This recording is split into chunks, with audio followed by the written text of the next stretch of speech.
Welcome to Gerald Khalil's Conversation Piece. I share my thoughts on social content, sports, politics, and entertainment. And if you're new to the channel, don't forget to like, share, and subscribe. Let's get into it. Last week, Stephen A. Smith on First Take had a segment on Kevin Durant being a top 10 all-time player. On this segment, he was joined by Monica McNutt and Chris Mad Dog Russo, and Smith and McNutt were on the side of Durant being top 10 all time, while Russo had him more like a top 15 player. Let's hear what Stephen A. had to say to bolster his argument. Well, what I'm about to say, I have no idea why, because I'm an objective viewer, and this is what it is. This is a top 10 player of all time. This is a top 3 scorer in the history of basketball. He's that elite. We keep forgetting that he was out the better part of 2 years because of that torn Achilles tendon that he suffered against the Toronto Raptors in the finals. When he went down permanently, he was out the entire year. We keep forgetting prior to that in Oklahoma City, he had missed a huge chunk of time because of injuries that he sustained. When this brother is on the court, he's a career 27.2 per game scorer. That's 6th all time, behind Jordan, Wilt, Luka, Embiid, and Elgin Baylor. That's 6th all time. We're looking at 4 NBA scoring titles. Only Michael Jordan and Wilt Chamberlain had more, doggy. We're looking at 2 NBA Finals MVPs. Only Jordan, LeBron, Shaq, Magic, and Tim Duncan had more. This is who we're talking about when we talk about Kevin Durant. A 6'11", 7-footer with a handle, with a perimeter game, with a three-point shot, with a mid-range game, with free throw shooting excellence as well. And we didn't even bring up his defense, which is underrated. Let me say something else about him. It doesn't matter how temperamental he gets, how truculent he gets. He can get a bit petty. He can get a bit emotional. Sometimes he makes the wrong decision. I don't know if it was the right decision for him to go from Golden State to Brooklyn. All of those things being said, he's still a great dude. Kevin Durant is good people.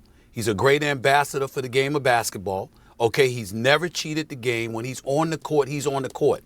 When we question his leadership ability, meaning somebody like me, it was because of the apparent inability for him to peel out maximum effort from others he may have had around him for one reason or another. The way we saw Jordan do it. The way we believed we saw Kobe do it after Shaq departed when he went to 3 straight and won 2 straight, okay? All of those things.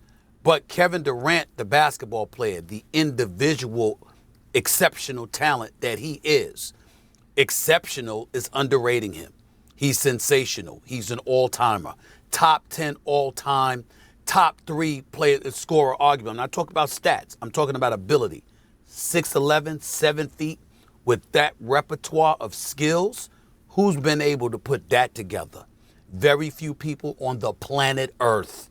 That's who Kevin Durant is. And that's why we're paying tribute to him right now at the top of the show. Now, if you look at the whole segment, Russo will begin to mention others that he believes are top 10. And when he mentions Wilt Chamberlain, Smith vehemently, and I mean vehemently, pushes back to the point where he calls Chamberlain a quitter. Now, let me give you my thoughts.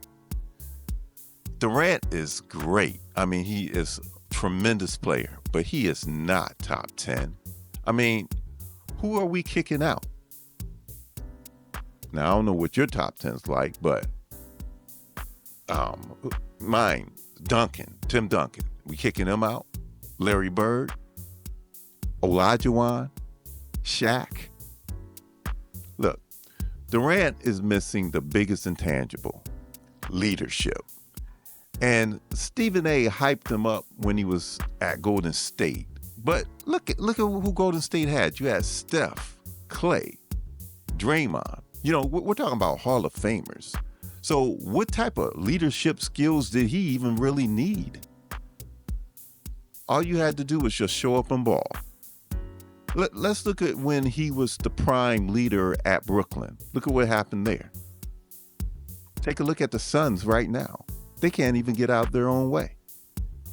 And if we're not putting Chamberlain in the top 10 all time, Man, I just think we're being prisoners of recent events. Just take a look at his stats. I understand that you never saw him play. I never saw him play, but come on, just do your research, take a look at his stats, and you'll understand why he needs to be in the top 10. He couldn't help if others during that time wasn't as big or as strong or as skilled. And Smith called the man a quitter. And I know this argument isn't about Wilt Chamberlain, but if Chamberlain's a quitter, what should we call Durant? Because, hey, he's the one who left OKC and joined the team that beat him. A team that had 73 wins, all right? And a team, not only you left that team to join the team that beat you, you were up 3-1 on that said team. Come on, man.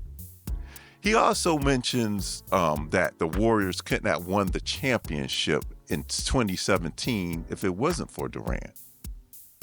All right. Now, he says this like it's a fact. Now, my question is, why couldn't the Warriors have beaten the Cavs without Durant?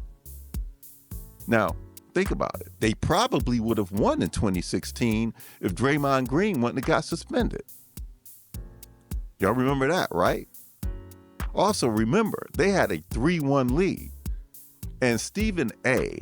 has said this on numerous occasions that if the Warriors wouldn't have, he said on numerous occasions, the Warriors would have won that series if Draymond Green wouldn't have got suspended.